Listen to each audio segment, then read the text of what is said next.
다니엘서 3장 10절부터 18절까지의 말씀 구약 성경에 있습니다.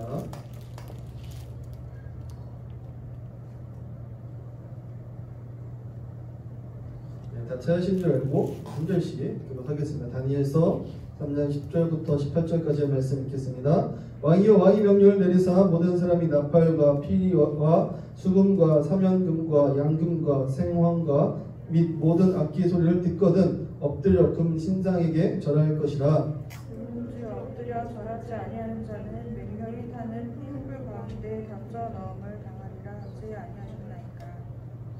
이제 유다 사람 사드락과 메삭과 아벤느고는 왕이 세워 바벨론 지방을 다스리게 한 자이거늘 왕이여 이 사람들이 왕을 높이지 아니하며 왕의 신들을 섬기지 아니하며 왕이 세우신 금 신상에 절하지 아니하나이다.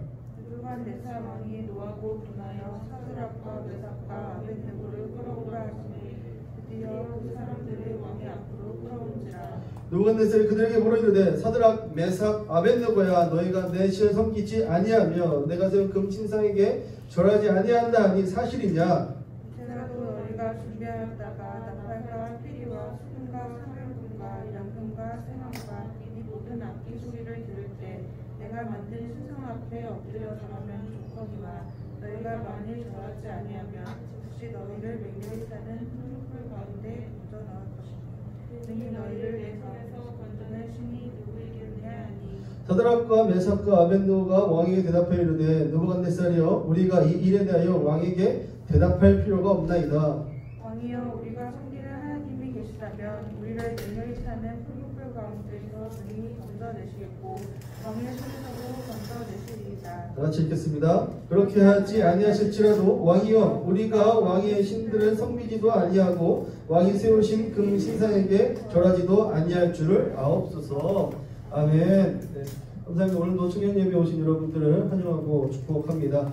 그리고 저저번 주부터 다니엘서에 대해서 하나씩 배워나가고 있습니다. 저번 주엔 다니엘서 2장을 여러분들에게 나눴습니다. 그래서 어떤 리더가 참된 리더인가, 그리스도인들은 어떻게 리더가 되어야 하는가에 대해서 나눴고, 그래서 성공한 정치라는 두 명의 인물을 통해서 이명박 대통령과 노무현 대통령을 통해서 우리가 어떤 리더십이 되어야 하고 그 리더십을 얻기 위해서 어떻게 해야 되는가에 대해서 나눴고, 그리스도인이라면 먼저 어떻게 해야 된다? 실력을 겸비해야 된다. 왜냐하면 실력을 겸비해야 선한 영향력을 끼칠 수 있기 때문에. 그리고 그 실력을 겸비하기 전에 무엇이 필요하다? 하나님을 사랑하고 이웃을 사랑하는 마음이 반드시 필요하다라는 것들을 나누었습니다. 오늘은 다니엘서 3장 말씀을 통하여서 우리가 이 세상을 살아갈 때 어떻게 살아가야 되는지, 이 세상을 살아갈 때 어떤 위협이 오는지에 대해서 깨닫고 그 위협을 잘 견뎌내고 이겨나갈 수 있는 여러분들 되기를 주님의 이름으로 소망합니다.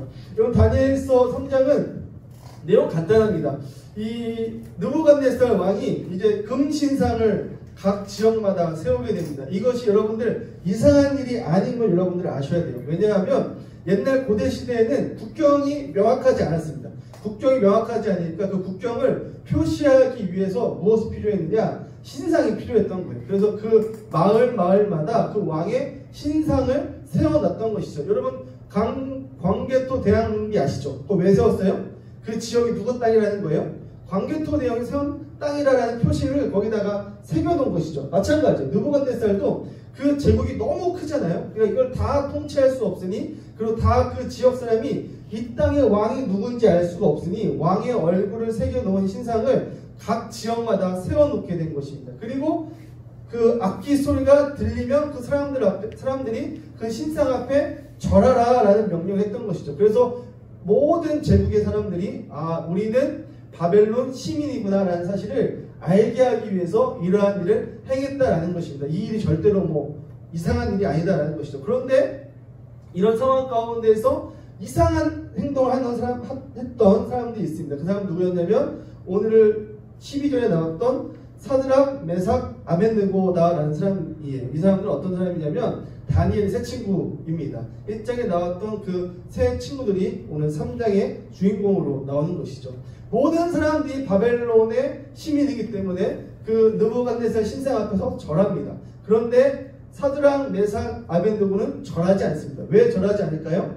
그리고 누구를 섬기는 사람이에요? 하나님을 섬기는 자이기 때문에 우리는 그 신상 앞에 절할 수 없다라고 하는 것이죠. 이 이야기가 누구에게 들어갔어요? 느부갓네살에게 들어갔다라는 것입니다. 느부갓네살은 이들을 잘 알죠. 왜냐하면 다니엘이 꿈을 해석한 것으로 인하여서 각 지방에 관리도 보냈던 사람들이기 때문에 아마 느부갓네살은 이 사람들이 어떤 사람인지 잘 알고 있었을 거예요. 그래서 이 사람들을 부릅니다. 사드락과 메삭과 아벳느고를 부르고 이야기하죠. 너희들 내 신상 앞에 절하면 살려줄 것이고 절하지 않으면 이야기했던 대로 풀무불에다 너희들 던져버릴 것이다 라고 이야기합니다. 그러자 이제 이 세 사람이 뭐라고 이야기해요?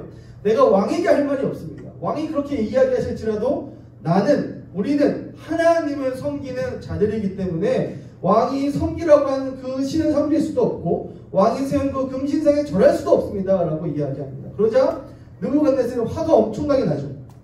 화가 엄청나게 나서 이 풀무불에 불을 몇 배나 올리라 라고 이야기하냐면 7배나 올리라 라고 이야기를 합니다. 그래서 그 맹렬히 탄 그 불 안에 사드락, 메삭, 아벳느고를 집어넣게 됩니다. 근데 이 불이 너무나도 세서 이 세 사람을 붙잡고 있었던 그 군인들도 그 불에 불타 죽게 됩니다. 그렇게 이 세 명이 불 안으로 들어가는데 이 느부갓네살의 그 광경을 보는데 3명이 들어가는 것이 아니라 4명이 들어가는 것처럼 보이기 시작하는 거예요. 그래서 느부갓네살이 물어보죠. 지금 3명이 들어갔는데 풀무불 안에 4명이 들어간 것처럼 보인다. 그리고 들어간 사드락, 메삭과 아벳느고는 굉장히 평안해 보인다라고 느부갓네살이 고백합니다. 그 불타는 화염 가운데에서 저들이 어떻게 보였는지는 모르겠지만 느부갓네살 눈에는 그들이 굉장히 불안해서 불속 안에서 평안해 보였다라는 것이죠. 이제 불을 끄고 이제 느부갓네살이 그 불 가운데로 가게 됩니다. 화덕 안으로 가게 되죠. 그러자 사드락, 메삭, 아벳느고가 아무런 다침이 없이 탄 것이 하나도 없이 느부갓네살에게 나타나게 되죠. 그리고 이야기합니다. 우리를 누가 보호해주셨다? 하나님이 우리를 보호해 주셨기 때문에 우리는 전혀 불타지 않았다라고 그들은 고백을 합니다. 이것을 통하여서 느부갓네살이 하나님이 진짜로 살아계시구나. 하나님이 너희들 정말로 보호하는 분이시구나 하는 것들 이야기하면서 하나님을 찬양하는 것으로 3장이 끝나게 됩니다. 여러분 이 3장이 우리에게 이야기해 주는 것은 무엇일까요? 3장이 우리에게 무엇을 알려주고 싶었던 것일까요? 이와 비슷한 이야기를 제가 2가지를 준비했습니다. 첫 번째는 폴리캅이라는 사람의 이야기입니다. 여러분 혹시 폴리캅 들어보셨나요? 폴리캅은 어떤 사람이냐면 요한계시록에 나오는 성원화 교회의 감독입니다. 성원화 교회는 어떤 교회냐면 요한계시록에서 예수님이 칭찬했던 교회들 중에 한 교회였고 이 폴리캅이라는 사람은 누구의 제자였냐면 세례 요한의 사도 요한의 제자였습니다. 사도 요한의 직계 제자로서 성원화 교회의 감독을 맡고 있었던 자였죠. 이 사람 이때 당시 이 성원화 교회는 굉장히 발달된 도시였습니다. 그래서 의술이 발달되어 있고 그리고 과학이 발달되어 있고 예술이 발달된 그런 엄청난 도시였어요. 그곳에서 신앙생활하고 있던 지역들의 수장이 바로 폴리캅이었습니다. 그런데 이 성원화 지역의 문제는 무엇이었냐면 이 사람들은 뭐에 최대 관심이 있었냐면 로마 황제를 숭배하는 거에 최대의 관심이 있었어요. 로마 황제의 이 숭배 사상에 아주 심취해 있어서 이 사람들이 추구했던 프로젝트는 무엇이었냐면 이 성원화 지역에 로마 카이사르의 신상을 세우는 것, 그것이 그들의 최대 관심사였고 그것을 세움으로 인하여서 누구의 총애를 받기 원했냐? 로마 황제의 총애를 받기 원했다라는 것입니다. 그러니까 이들 성원화 교회 관리들에게는 그리스도인들이 무엇이었어요? 눈에 가시였다라는 것이죠. 왜요? 그리스도인들은 이 카이사르 황제를 신이라고 섬기지 않고 오직 누구만? 하나님만이 신이다라고 섬기기 때문에 성원화 지역의 관리들은 이 그리스도인들을 잡기에 굉장히 혈안이 되어 있었습니다. 그래서 이 사람들이 막 잡으려고 굉장히 노력을 했죠. 그래서 요한계시록 2장에 보면 환난과 궁핍에 빠져 있다라고 이야기하는데 이 성원화 교회 이야기하는 이 환난은 무엇이냐면 이 로마 관리들이 무엇을 뺏어버렸냐면 경제권을 빼앗아 버렸어요. 그러니까 일할 수 있는 기회를 박탈시켜 버린 거예요. 일할 수 있는 기회가 박탈되니까 돈을 벌 수가 없죠. 아예 돈을 벌 수가 없고 그리고 돈을 벌 수 없으니 궁핍해지는데 이것은 어떤 궁핍이냐? 회복될 수 없는 궁핍. 정말로 어떠한 노력을 한 3대 정도는 열심히 노력해야 살 수 있을 만한 그런 아주 궁핍한, 회복될 수 없는 궁핍 가운데 빠져 있었다라고 이야기를 하고 있습니다. 그런 상황 가운데 그들이 신앙생활을 하고 있었던 것이죠. 거기에 수장이 누구였냐면 폴리캅이었다는 사람이 폴리캅이었다라는 것이죠. 그 폴리캅이 이제 관리들이 계속 잡으러 오니까 막 도망다니다가 이제 종이 먼저 잡혀요. 종이 잡히니까 이제 종한테 모진 고문을 하기 시작했던 것이죠. 그 고문 끝에 종이 어쩔 수 없이 이야기를 했어요. 이 폴리캅이 어디에 숨어 있는지. 그래서 폴리캅이 잡히게 됩니다. 잡히게 되니까 이 사람들이 폴리캅이 그때 86세 정도 됐어요. 이 고인을 보고 막 고문을 할 수가 없는 거예요. 그래서 폴리캅이 그냥 같이 가자고 이야기를 합니다. 근데 그 폴리캅이 잠시만 내게 2시간만 시간 주세요 라고 이야기하고 2시간 동안 하나님께 깊이 기도합니다. 2시간 기도 끝에 폴리캅이 무엇이다 라고 이야기했냐면 관리들에게 하나님을 믿으십시오. 예수님이 여러분들에게 구원이십니다. 예수를 믿으셔야 됩니다 라고 전도를 하게 됩니다. 그러자 그 말이 그들에게 먹혔을까요? 이제 전혀 먹히지 않았죠. 그냥 그 이야기를 귓등으로 들은 채 그 관리들은 폴리캅을 재판관에 끌고 가게 됩니다. 재판관이 또 이렇게 이야기합니다. 폴리캅이 이런 제안을 하죠. 당신이 카이사르를, 황제를 신이라고 딱 한 번만 고백하면 내 당신을 풀어주겠소. 당신이 이제 무슨 짓을 해도 잡지 않겠습니다 라고 이야기합니다. 그러자 폴리캅이 무엇이다 라고 이야기했냐면 내가 86년을 사는 동안 하나님께서 나를 단 한 번도 부인한 적이 없는데 내 어찌 하나님을 지금 내 목숨 살겠다고 부인할 수 있겠습니까? 라고 폴리캅이 고백하죠. 그대로 그 성원아 지역의 재판관이 그럼 이렇게 이야기합니다.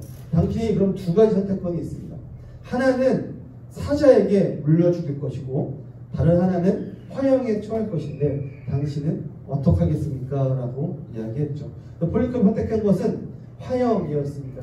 화형 틀에 잡혀가게 되고 불을 질렀는데 신기하게 이건 이제부터 전설인 것 같아요. 불을 질렀는데 불에 타 죽지 않는 겁니다. 폴리캅이. 불이 폴리캅에게 다가가지 않는 거예요. 그래서 로마 관리들이 창으로 폴리캅을 찌르게 되고 그 피가 분수처럼 쏟아져 나와서 그 불길이 다 꺼지고 폴리캅은 그 창에 찔려서 순교하게 되었다라는 이야기가 전해져 오고 있습니다. 그리고 이와 비슷한 얘기가 우리 성교교회에도 있습니다.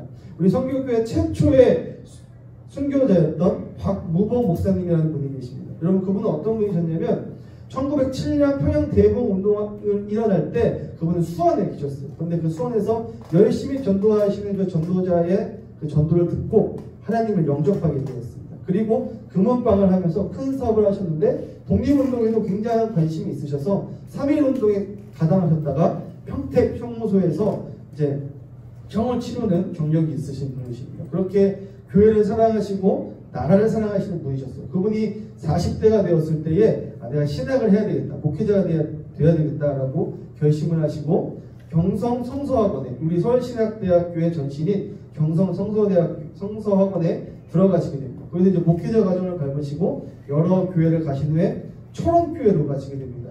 이 철원교회는 어떤 곳이냐면 이 기독교 박해가 굉장히 심했던 곳이 일제시대였는데 이 일제와 성결교회 교단 가운데 굉장히 사이가 악화되었던 시기였는데 그때 철원으로 가셨고 그 철원 지역이 그 박해가 굉장히 심각했던 것이죠. 마침 그때 어떤 사건이 일어났냐면 이 일제가 우리 성결교단에게 요구했던 건 무엇이냐면 구약 성경을 인정하지 말라라고 이야기했습니다. 왜? 구약 성경에 보면 하나님이 계신데 이 사람들이 예수 믿는 사람들이 하나님을 신으로 여기니까 너희들은 구약 성경을 여기지 말고 버리고 신약 성경만 믿고 따르라 라고 이야기합니다. 그때 당시에 우리 성결교단의 대표교역이었던 이명진 목사님께서 안 된다, 그럴 수가 없다, 하나님이 떡하니 살아계신데 어떻게 구약 성경을 버릴 수가 있겠느냐라고 일제에게 반항하게 되죠.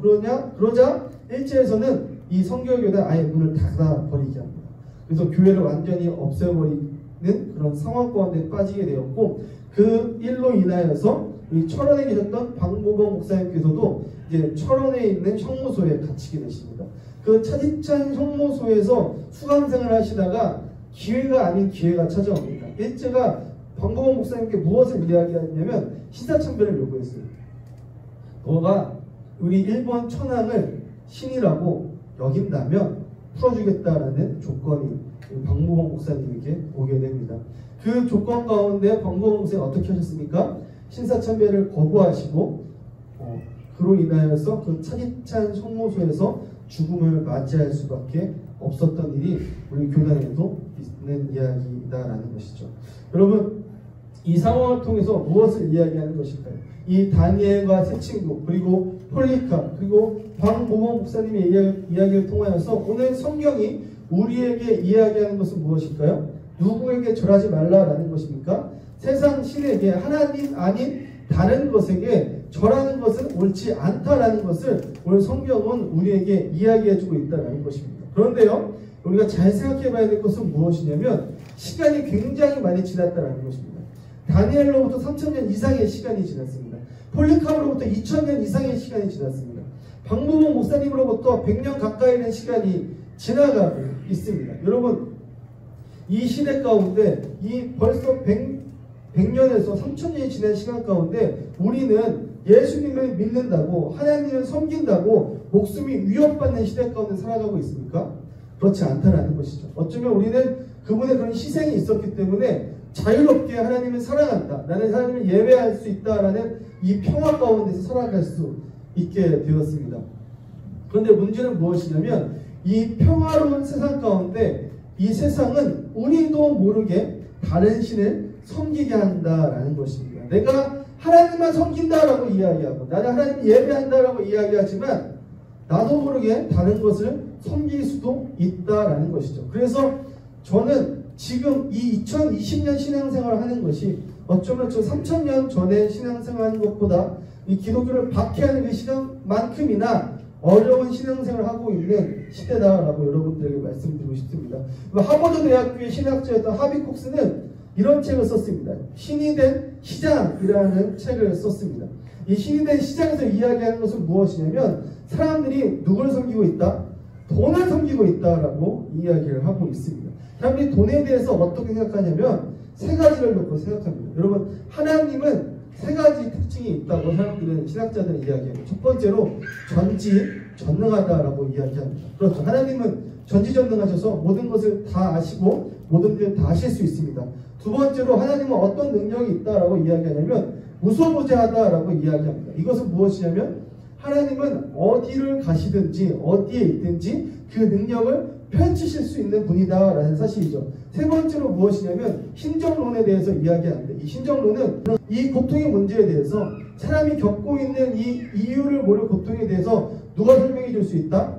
오직 하나님만이 설명해 줄 수 있다라는 이야기를 하고 있습니다. 그런데 이 세 가지를 이 시대는 무엇이 대체하고 있다? 돈이 대체하고 있다라고 신학자들은, 그리고 많은 사람들은 그렇게 이야기하고 있는 것이죠. 여러분, 사람들이 생각할 때 돈이 전지하고 전능하다라고 생각을 합니다. 여러분, 이 시대에 돈을 벌기 위해서, 잘 먹고 잘 살기 위해서는 무엇이 필요합니까? 정보가 필요하죠. 그래서 정보화 시대입니다. 그런데 이 정보들은 여러분 누구한테 갈까요?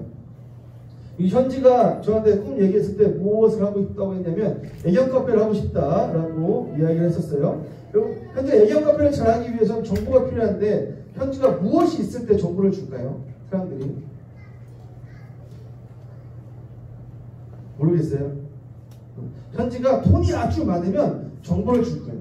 어떻게 애견 카페에 성공할 수 있는지 투자자들이 현지가 돈이 있는 걸 보고, 이 친구가 이만큼의 재력이 있기 때문에 내가 투자해도 되겠다라는 그런 인식이 있을 때 현지한테 정보를 줄 거예요. 여러분, 부동산 좋은 땅 얻기 위해서는 여러분 무엇이 있어야 됩니까? 그 부동산을 살 수 있을 만한 돈이 있어야 됩니다. 여러분, 좋은 집을 사기 위해서는 무엇이 필요합니까? 그 좋은 집이라는 정보를 얻기 위해서 무엇이 필요해요? 좋은 집을 얻을 수 있을 만한 재력이 있을 때 그런 정보들이 들어오게 됩니다. 여러분, 그런 사람들은, 요즘 사람들은 어떻게 생각하냐면 돈이 곧 무엇이다? 정보다. 돈이 곧 지식이다 라고 사람들은 생각하며 살아간다라는 것이죠. 그리고 전능하다라고 이야기하고, 돈이 있으면 모든 것을 다 할 수 있다라고 생각합니다. 이런 이야기가 있어요. 돈으로는 좋은 침대를 살 수 있지만 돈으로는 꿀잠을 살 수 없다라는 이야기가 있습니다. 그런데 요즘 사람들은 어떻게 생각합니까? 꿀잠 자기 위해서는 좋은 침대를 사면 된다라고 사람들은 생각을 하는 것이죠. 그래서 무엇입니까? 돈이 있으면 우리가 돈으로 살 수 없는 그 어떤 것까지도, 그 어떤 현상까지도 돈으로 다 살 수 있다라고 현대인들은 생각하고 있다라는 것이죠. 그래서 이 돈이 어떻다? 전지하고 전능하다라고 생각하고 살아간다라는 것입니다. 또 무소부지하다라고 했죠. 어디 가서든지 하나님께서 능력을 발휘하시는데 사람들은 돈이 이런 능력을 갖고 있다라고 생각한다라는 것이에요. 실제로 사실 그런 일이 일어납니다. 여러분, 우리 진짜 옛날에는 대한민국에서의 부자는 그냥 대한민국 안에서만 부자였어요. 그런데 지금은 어떻습니까? 대한민국에서 부자면 어디에서도 부자입니까?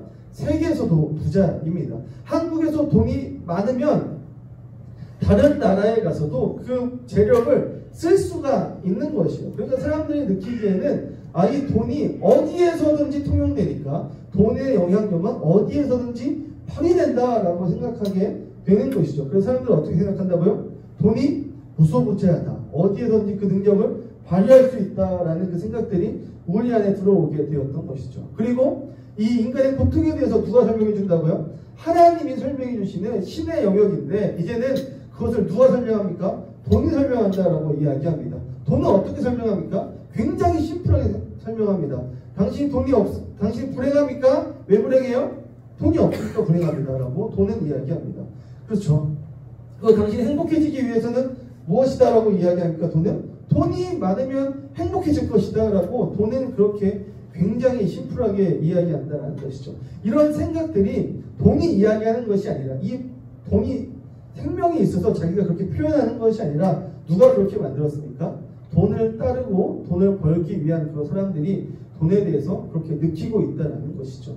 여러분들은 어떻습니까? 여러분들 생각 가운데 그런 생각이 있지 아니한가요? 여러분들은 돈에 대해서 어떻게 생각하십니까? 돈에 대해서 생각하는 것보다 여러분들 다시 생각해보면 여러분들 입술, 여러분들 하는 생각, 여러분들 마음 가운데에는 하나님에 대한 이야기가 더 많이 있습니까? 아니면 돈과 물질에 대한 이야기가 더 많이 있습니까? 이건 자본주의 시대입니다. 그래서 돈의 영향력에서 벗어날 수가 없는 것은 사실이고 어쩔 수 없는 일입니다.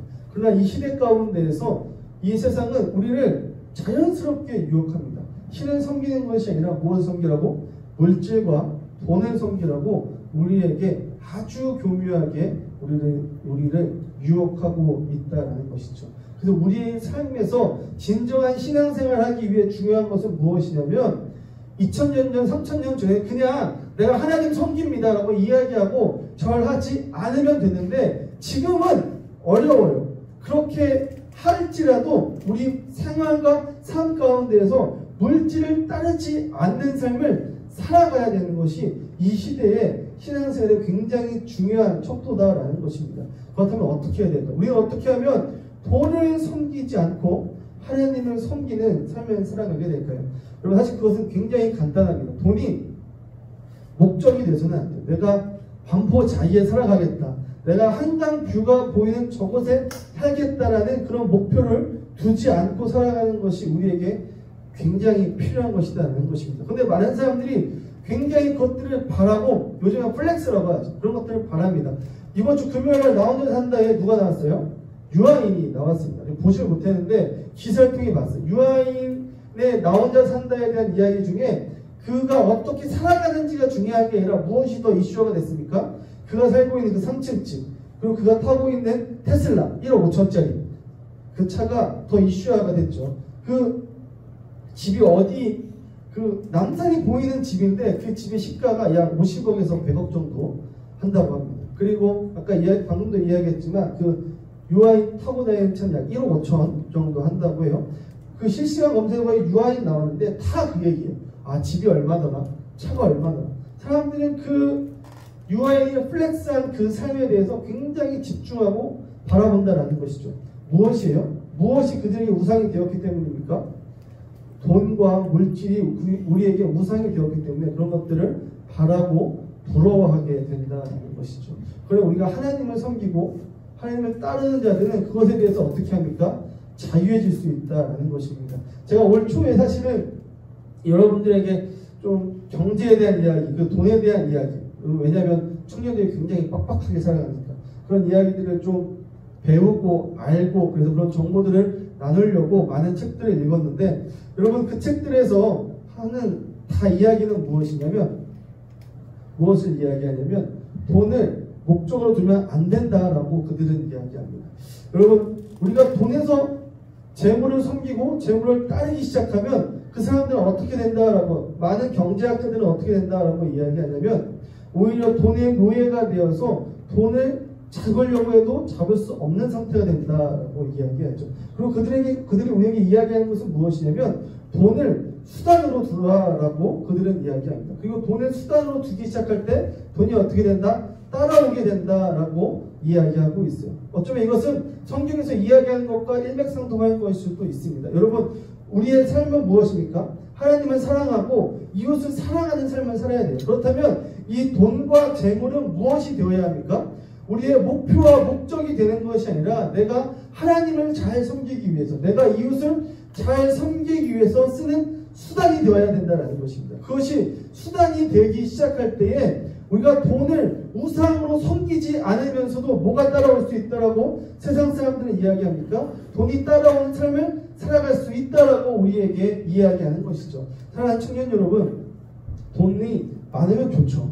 돈이 많으면 그만한 영향력을 끼칠 수 있습니다. 돈이 많으면 많을수록 그 마음 가운데 하나님을 사랑하는 마음이 있으면 선한 영향력 더 많이 끼칠 수 있습니다. 그러나 우리에게 중요한 것은 무엇이냐면, 이 2020년 살아가는 데 있어서 우리에게 중요한 것은 이 돈을 우리의 온전한 목적과 목표로 삼고 살아가는 것이 아니라 우리의 정말 궁극적인 목표, 하나님을 사랑하고 이웃을 사랑하는 그 목표를 갖고 살아가기 시작할 때, 그리고 그 목표를 이루기 위해서 돈을 사용하기 시작할 때에 우리의 삶은 돈에 노예된 삶이 아니라 하나님을 따르는 삶을 살아갈 수 있는 것이고, 이 물질에 대한 주인된 삶을 살아갈 수 있다는 것을 우리에게 이야기해주고 있다는 것입니다.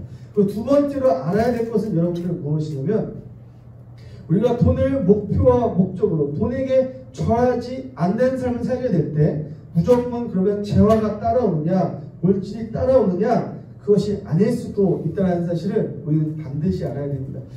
여러분, 제가 1장에서도 이야기했지만 그때 현호 형제에게 그런 다니엘의 축복을 받고 싶다라고 이야기했죠. 그렇죠? 그런데 그 복이 다 올 수 있어요? 아니다고 이야기했어요. 그렇죠? 왜냐하면 하나님은 그냥 그 사람에게 필요한 복을 주시는 거지 꼭 그 복을 주시는 것이 아니다라는 사실 여러분들 알아야 돼요. 다니엘과 세 친구들은 하나님만 섬겼어요. 절하지 않았어요. 어떻게 되었습니까? 살아났습니다. 그런데 폴리캅과 박무봉 목사님은 어떻게 되었습니까? 하나님 섬긴다고 절하지 않았습니다. 어떻게 되었어요? 순교하게 되는 일들이 일어나게 되었습니다. 모든 성경에 있는 이 복이 일맥상통하게 똑같이 일어나는 것은 아니에요. 사람들의 상황과 환경에 따라 그 복이 다르게 임하는 것이 사실입니다. 여러분, 그래서 우리가 이렇게 생각하면 안 돼요. 아, 내가 돈에게 절하지 않고 하나님을 섬기면 돈이 나에게 많이 따라오겠구나 라고 이야기하면 이건 번영신학이고 잘못된 이야기입니다. 우리가 목표로 두어야 될 것은 무엇이냐면, 그건 무엇이냐면 그냥 하나님을 따르는 삶을 살아가는 것이 우리의 온전한 목표가 되어야 된다는 것입니다. 비록 그 삶이 돈이 없을 수도 있고 우리에게 힘듦과 어려움이 있을 수도 있지만, 여러분, 우리가 목표로 두어야 될 것은 무엇이냐면 하나님을 따르는 삶을 그저 살아가는 것이에요. 왜? 하나님께서 우리에게 주시고자 하는 그 축복은 이 땅에 있는 물질적 축복이 아니기 때문입니다. 하나님께서 우리에게는 이 물질적 축복이 아무것도 아니다라고 성경에서 계속 이야기하고 있어요. 하나님께서 주신 축복은 무엇입니까? 우리가 이 땅에서 이제 이 땅을 나그네 삶을 떠나고 저 하나님 나라로 갔을 때, 그 하나님 이 땅 가운데 오신 그 하나님 나라, 우리가 부활할 때에 주시는 그 하나님의 놀라운 은혜, 축복을 이미 우리에게 주셨기 때문에 하나님께서는 우리에게 그런 물질적 축복을 다 주시지 않는다는 사실을 우리는 기억해야 돼요. 그래서 물질적 축복이 없어 우리가 하나님 섬기지 말아야 되냐? 아니다라는 것이죠. 우리에게 이미 구원을 주신 그 하나님, 우리는 여전히 사랑하시는 하나님, 우리와 여전히 함께 하신 그 하나님을 지금도 교제하시고 지금도 여러분들과 함께 하심을 누림으로 인해서 그 기쁨 가운데 살아가면 된다는 것입니다. 그때에 하나님께서 허락하시면 물질도 주실 수 있고 지혜도 주실 수 있고 능력도 주실 수 있고 혹은 안 주실 수도 있지만 그럼에도 불구하고 하나님 따르며 살아가는 그 삶 자체가 복되고 의미 있고 가치 있고 진리가 따르는 삶이다라는 것입니다. 사랑하는 청년 여러분, 세상 살아가는 게 빡빡합니다. 그렇죠? 남의 돈 벌기가 쉽지 않은 것이 현실입니다. 제가 한 전도사님과 이렇게 이야기하는데 그 전도사님은 이제 풀타임 사역을 하지 않고 학원에서 아르바이트를 하면서 전도사를 하고 있어요. 그 전도사님이 장염에 걸렸는데 장염에 걸렸어도 어떻게 해야 된다? 출근해야 되는 이 현실을 보면서 돈 벌기가 참 쉽지 않아요 형님, 이렇게 이야기를 나누었습니다. 여러분 그렇습니다. 사실 돈 벌기 쉽지 않습니다. 그럼 이 세상 가운데 돈 벌지 않으면 살아가는 게 굉장히 어렵습니다. 우리 그것을 부정하는 것이 아닙니다. 그러나 여러분, 이 돈이 없어도, 그것이 없음에도 불구하고 우리가 기쁨과 감사로 살아갈 수 있는 유일한 이유는 무엇입니까? 우리가 누구와 함께 있다는 것이에요. 하나님이 우리와 함께 있다라는 그 사실입니다. 하나님과 함께 있으면 지금의 이 어려운 현실, 빡빡한 현실 이겨낼 수 있다라는 것입니다. 견디고 버티고 하나님과 동행하기 시작했을 때 우리가 물질을 무조건 따라가는 삶이 아니라 하나님을 따라가는 그 삶을 살아가기 시작할 때 우리의 삶이 오히려 돈을 쫓아가는 것보다 더 기쁨과 감사가 넘치는 진리의 삶을 살아갈 수 있다는 것입니다. 여러분, 이 사실 오늘 기억하시고 이번 한 주 물질을 쫓아 살아가는 여러분들이 아니라 하나님을 쫓아 살아가시는 거룩한 청년들 되기를 주님의 이름으로 소망합니다. 우리 이 시간에 찬양하고 하나님께 기도했으면 좋겠습니다. 우리 그 사람 얼마나라는 찬양할 때 참 좋은 찬양입니다. 하나님, 내가 다 고백할 수 없고 내가 하나님 다 알 수 없어도 하나님 내가 사랑하는 것을 알고 있습니다. 하나님, 내가 그 하나님을 사랑하겠습니다 라는 고백을 하는 찬양입니다. 여러분, 이 찬양을 통하여서 이렇게 다짐하며 찬양했으면 좋겠습니다. 하나님, 내가 물질을 따라가는 삶이 아니라 이 세상의 가치를 따라가는 삶이 아니라 내가 다 알지 못하고 다 표현하지 못해도 하나님 따라가는 삶을 살겠습니다 라고 고백하시면서 하나님께 찬양했으면 좋겠습니다.